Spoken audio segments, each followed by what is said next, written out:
The Bank of Canada has cut its benchmark lending rate down to 2.25%, a second consecutive cut. But the cut might not make the cut for potential home buyers still facing plenty of uncertainty when it comes to getting or renewing their mortgage. So let's talk more about this morning with Leah Zlatkin, licensed mortgage broker, who's also lowestrates.ca expert.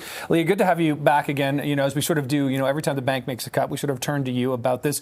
What goes through your mind? I mean, this is highly anticipated that we were going to see this cut. It turned out to be 25 basis points.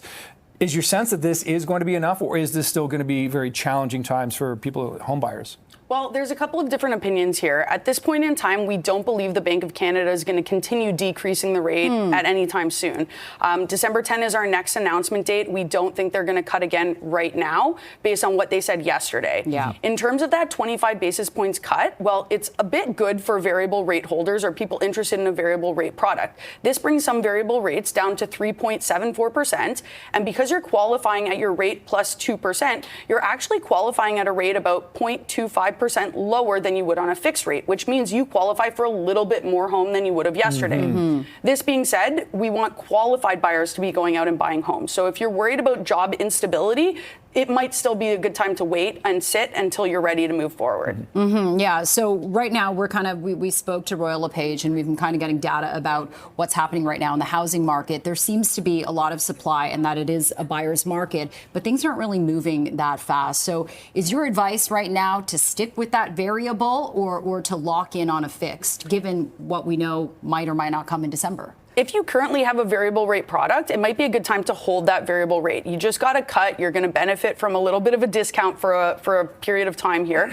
So it's a great idea to hold. If you're concerned that rates are going to go up at some point soon, everything that comes down must go up eventually. In the next little bit, 3, 4, 5, 10 months, you might be looking at moving into a fixed product. But if you've currently got a variable, certainly a good time to hold. If you're looking to get into a new product and you need more affordability, you need to qualify for more, a variable rate is a good option. You will qualify for a little bit more. Is it a safe bet to hold a variable for the next 5 years? Well, like I said, things that go down will eventually come up. So you got to keep that in mind as you're looking at the trajectory of your home ownership.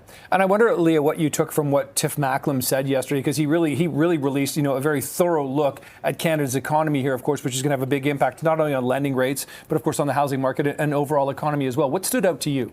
Well, at this point in time, it's a very affordable market for buyers, like we just talked about. Certainly, if you're well qualified and you're well poised to buy, it's a great time to go out there and get into the market. Condo market is not so great. You want to make sure that you're buying something that's going to be the right home for you and your family for the next period of time. You're buying for utility, not for an investment. And certainly, you want to keep that in mind as you're looking into the market. Okay, Leah, very quickly, we're talking all Blue Jays, and I know that you said that your Halloween plans changed because you were going to go to Game 6, but you're going to take your kids trick-or-treating. What are your predictions for Game 6 tomorrow night? Let's hope for a win. Yeah, let's hope for that indeed. Okay, Leah Zlatkin, always appreciate the time. Thanks so much for being here this morning. Thank you so much. Thanks so much, Thank you so much.